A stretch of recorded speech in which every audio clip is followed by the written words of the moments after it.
Mari saudaraku yang terkasih di dalam Tuhan, kita berteduh di hati Tuhan, di perjalanan iman bersama Tuhan. Kita membaca firman Tuhan dari Keluaran pasal 6. Dan fokus perenungan firman Tuhan terambil dari Keluaran 6 ayat yang ke-6. Keluaran 6 ayat 6. Aku akan mengangkat kamu menjadi umatku dan aku akan menjadi Allahmu, supaya kamu mengetahui bahwa akulah Tuhan Allahmu yang membebaskan kamu dari kerja paksa orang Mesir. Mentaati panggilan Tuhan sangat tidak mudah, karena Tuhan membawa kita pada proses yang panjang dan sukar. Maka panggilan Tuhan adalah sebuah perjalanan yang tidak mudah untuk dilewati.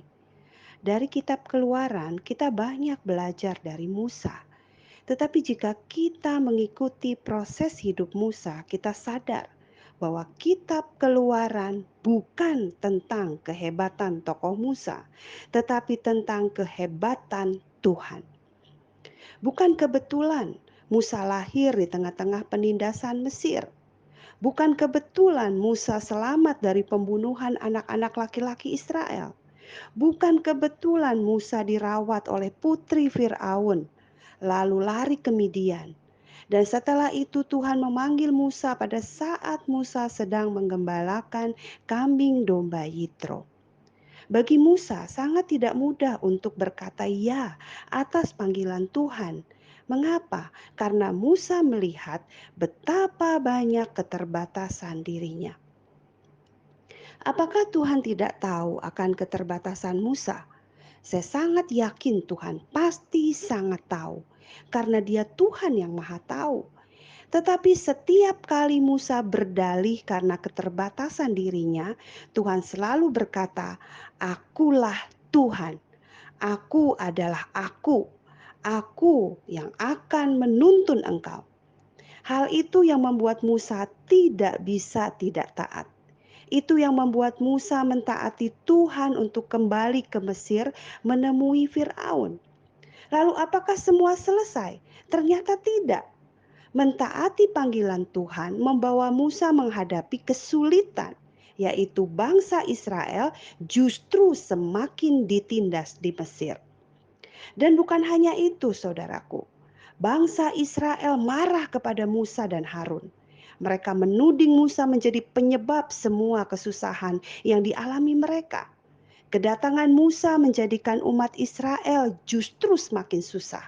Padahal kedatangan Musa ke Mesir karena panggilan Tuhan.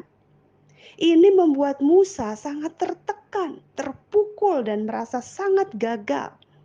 Tuhan pasti salah sudah mengutus dirinya. Sudah bisa melihat di pasal 5 ayat 21 sampai 22. Tetapi dalam kondisi seperti itu, Tuhan kembali mengutus Musa. Pasal 6 dimulai dengan firman Allah yang berkata, "Akulah Tuhan." Tuhan kembali mengutus Musa dan mengingatkan Musa akan janjinya. Yang pertama, Tuhan berjanji, "Akulah Tuhan yang akan membebaskan Israel dari kerja paksa orang Mesir." Tetapi realitanya bangsa Israel semakin ditindas oleh orang Mesir. Janji kedua, "Akulah Tuhan yang akan melepaskan Israel dari perbudakan." Realitanya, Israel masih menjadi budak Mesir. Janji ketiga, "Akulah Tuhan yang menebus Israel dengan tangan teracung." Janji keempat, "Akulah Tuhan yang akan mengangkat Israel menjadi umatku." Janji kelima, "Akulah Tuhan yang akan menjadi Allahmu." Janji keenam, "Akulah Tuhan yang akan membawa Israel ke negeri perjanjian." Sementara mereka saat itu masih berada di Mesir. Janji ketujuh, "Akulah Tuhan yang akan memberikan tanah perjanjian menjadi milik Israel." Saudaraku yang terkasih, Tuhan membawa Musa untuk melihat siapakah dirinya.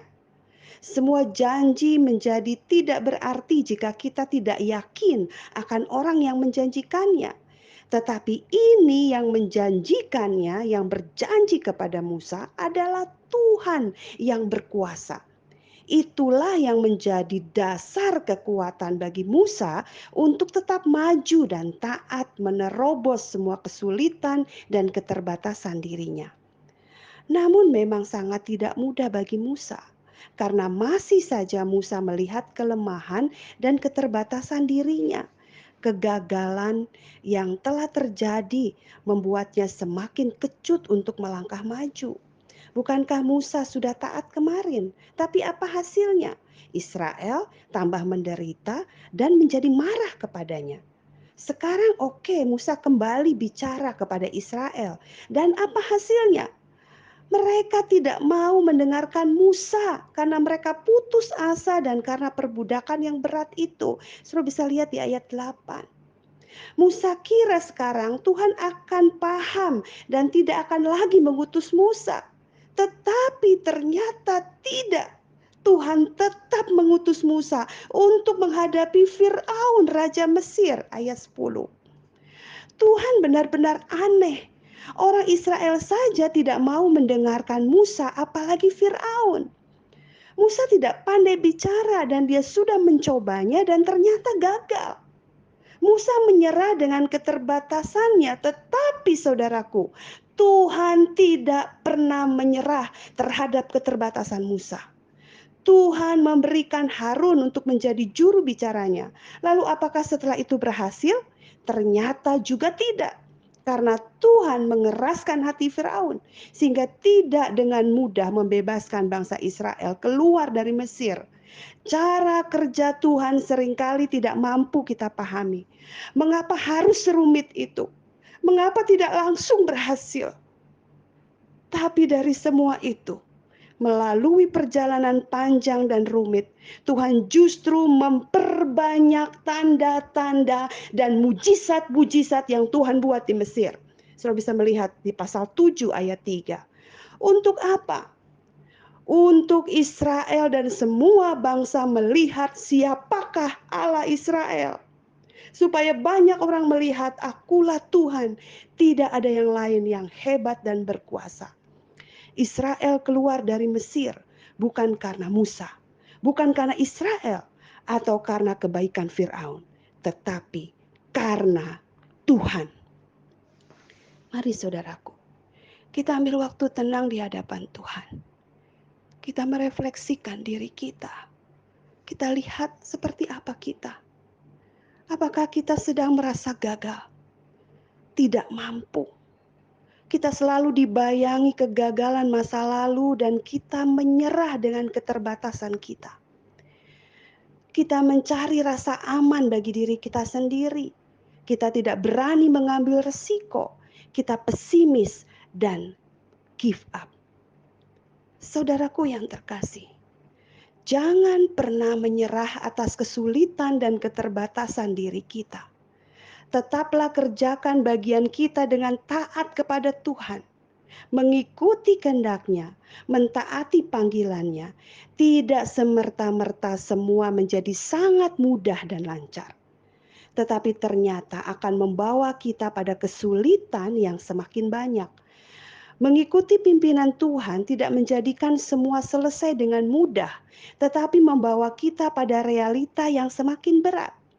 Semakin melihat ketidakmampuan diri dan kelemahan yang memang dapat membuat kita ingin sekali menyerah.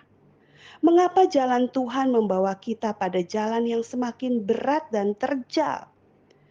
Karena Tuhan sedang membawa saudara dan saya naik, bukan turun. Dan di dalam kesulitan yang semakin banyak, mujizat Tuhan akan semakin banyak dinyatakan. Dalam kelemahan kita yang semakin terlihat, justru kuasa Tuhan yang semakin dinyatakan. Maka inilah yang Tuhan kehendaki.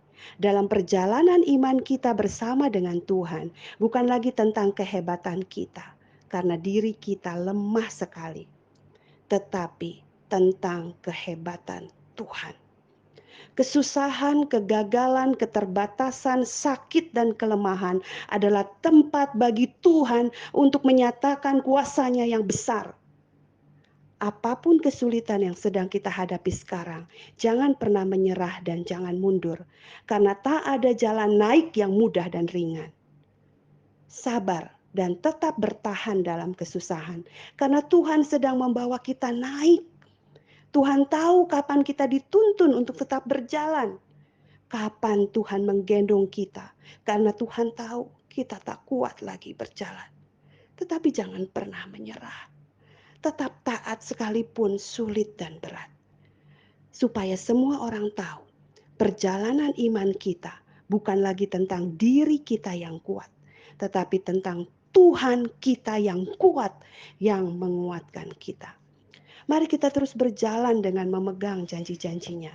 Karena Tuhan yang berjanji, maka semua pasti digenapi. Jika realita belum seperti yang dijanjikan Tuhan, jangan mundur, sabarlah, dan tetap taat pada kehendak-Nya. Karena perjalanan pasti akan sampai sedikit lagi. Stay strong. Keterbatasan diri adalah pintu bagi Tuhan untuk menyatakan kuasa-Nya yang tidak terbatas. Dalam segala hal kami ditindas, tetapi kami tidak terjepit. Kami habis akal, tetapi tidak putus asa. Kami dianiaya, tetapi tidak ditinggalkan sendirian. Kami dihempaskan, tetapi tidak binasa. Kami senantiasa membawa kematian Yesus di dalam tubuh kami, supaya kehidupan Yesus juga menjadi nyata di dalam tubuh kami. 2 Korintus 4 ayat 8 sampai 10. Mari kita berdoa. Bapa di surga, kami berdoa bagi setiap kami gereja-gereja Tuhan di dalam menghadapi perubahan yang begitu besar di zaman ini Tuhan. Tetapi satu hal yang kami tahu, zaman memang sedang berubah, tapi kami berdoa supaya kami gereja Tuhan tetap bertahan. Gereja Tuhan bahkan menjadi gereja yang bertumbuh di tengah-tengah perubahan ini. Tuhan, mampukan kami menangkap isi hati Tuhan. Mampukan kami untuk memenangkan zaman ini bagi Tuhan. Membuat kami menjadi gereja-gereja yang kuat dan tangguh, yang tidak mudah patah dan hancur karena kesulitan yang sedang terjadi, karena keterbatasan yang sedang kami alami. Tuhan, tolong Tuhan bangkitkan gerejamu Tuhan, menjadi gereja-gereja yang kuat di akhir zaman, menjadi gereja-gereja yang menang sampai pada akhirnya. Tuhan, kami percaya Tuhan akan menolong kami untuk mengerti kehendak Tuhan, untuk kami mengerjakan bagian kami sampai tuntas sekalipun sulit. Tuhan, kami percaya Tuhan akan berikan pencerahan bagi setiap pendeta, gembala sidang untuk boleh membawa gereja kepada kebenaran.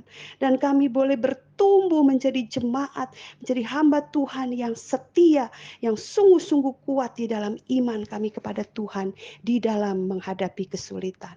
Tuhan, kami juga mau berdoa bagi setiap kami di dalam kehidupan kami menjadi saksi Tuhan.